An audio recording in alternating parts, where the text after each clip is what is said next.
Hello, we are Group 20. Our topic is about Olympic Games. The presentation is divided into 7 parts. Part 1. Let's go through the background. The Olympic Games have a history of 3,000 years, and it has become the world's preeminent sporting competition now.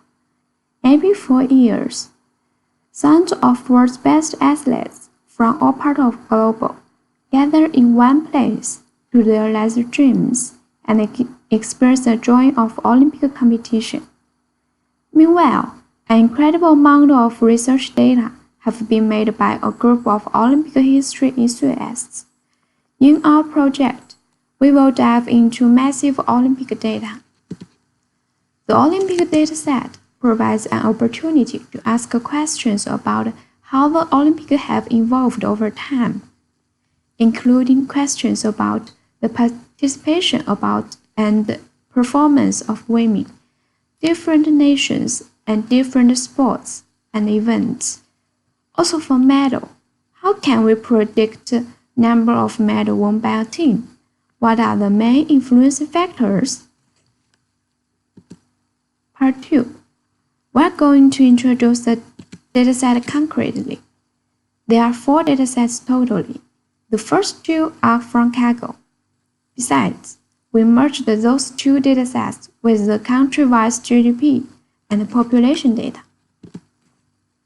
The first one is athlete event. This dataset has recorded each individual athlete's competition information in an individual Olympic event.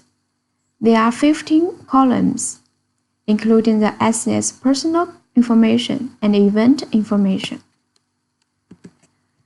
Each National Olympic Committee has its 3-letter code called NOC. The last dataset also has this attribute. This dataset is to help athletes' event dataset to map the NOC to its corresponding country name. The World Pop dataset provides the population information of each country in a certain year. The World GDP dataset provides the GDP information of each country in a given year from 1960 to 2016. In part 3, I will going to do an introduction of all the technologies we used in our project. First, I will going to introduce Databricks Community Cloud. It is a free version of Databricks cloud-based big data platform for business. More detailedly, for Databricks file system, it is a distributed file system mounted into a Databricks workspace and available on Databricks clusters. And we store our CSV files in File Store path, which is a special folder within BDFS for web browser. And a Databricks cluster is a set of computation resources and configurations on which you run data engineering, data science, and data analytics workloads, such as production ETL pipelines, stream analytics, ad hoc analytics, and machine learning. In our project, we use Databricks Community Cloud to store our file, manage code pipeline, and let team members get access to cluster and share code. Second, I will do an introduction of other tools we used in project. For data cleaning, preparation, mining, and analytics, we use Spark Data Frame and Spark Circle. For prediction, we use Spark RDD, MLlib, and ML. For visualization, we use Pandas, Matplotlib, and Display in Databricks. The first part is about data processing, data exploration, and data mining. First, data processing. There are mainly 2 things we should do: handling missing values and merge 4 datasets together. For missing values, we replace missing medal data with DNW, which means did not win, and replace missing height, age, and weight data with average value. For merging 4 datasets, we just use the join operation. Second, data exploration. We can use Spark operations like select, filter, group by to solve some small tasks. And here are some examples. This will help us know the dataset better. Third, data mining. In this task, we do the data visualization. First is the distribution of male athletes with age, and the distribution of female athletes with age. From the two images, we can see 22-year-old athletes are the most, and there are more male athletes than female athletes. Next is medal distribution by country. Take America, Germany, China as example. Medals are distributed differently in each country. We may do the prediction for bronze medals, silver medal, gold medal separately. And next is change of the number of medals in different countries over time. We also take America, Germany, China as example. Athletes win more medals in summer than winter. We may do the prediction for Summer Olympic and Winter Olympic separately. And the next is the change of the number of athletes over time. Take China as example. We can see that China didn't participate in the Olympic Games in early years. This situation may happen in other countries, so we should choose proper data to do the prediction. And the last is number of medals in different countries. We draw a map to do this visualization. From this picture, we can see more intuitively which countries win more medals. In part 5, I'm going to do a brief description of our prediction task. The prediction task could be divided into two parts. Task 1 is medal number prediction.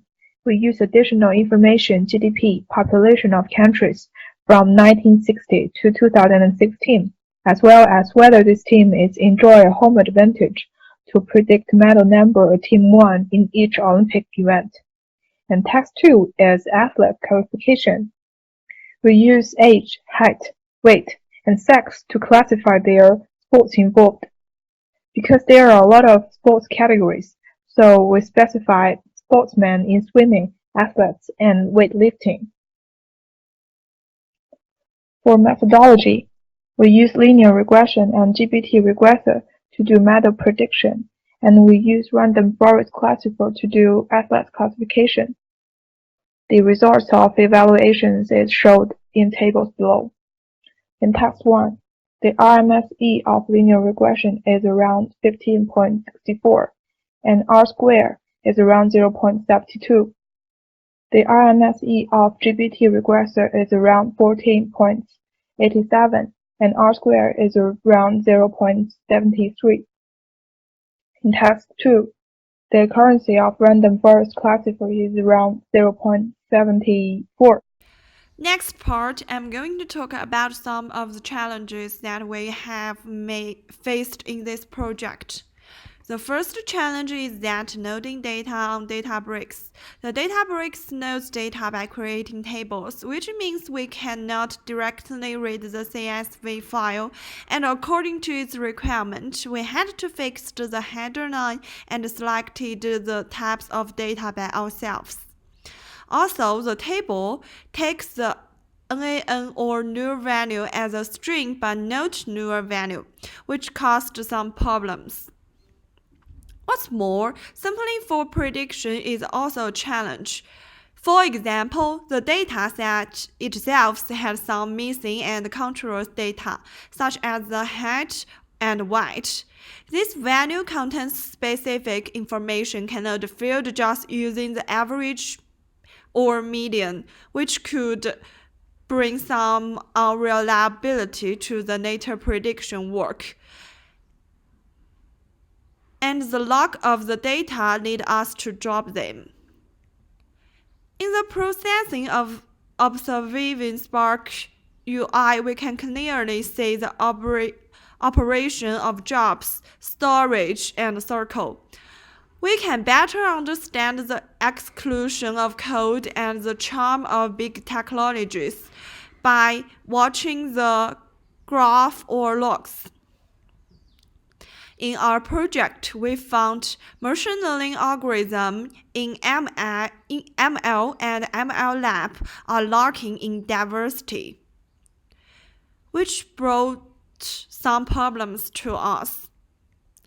The final part is conclusion. We used the acknowledge learned from this course to analyze data and use the Databricks platform to undertake our task.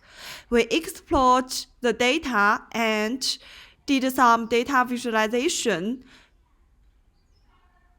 did some prediction task. In the future, we would like to do more work. For example, we can expand the scope of the data, such as aiding the Winter Olympic Games. What's more, taking sports category as a classification did more work. It is also a meaningful direction to explore. In this project, we learned a lot of benefits of big data technology. For example, when we use an GPT model with Spark ML library to do the prediction, the running speed is very fast. Also, a unique solution that combines different type of processing methods such as Circle, ML library, Graph, and Spark streaming, which could give us a lot of improvement to do the task. Spark now supports programming languages such as Java, Scala, Python, and R, which is very convenient.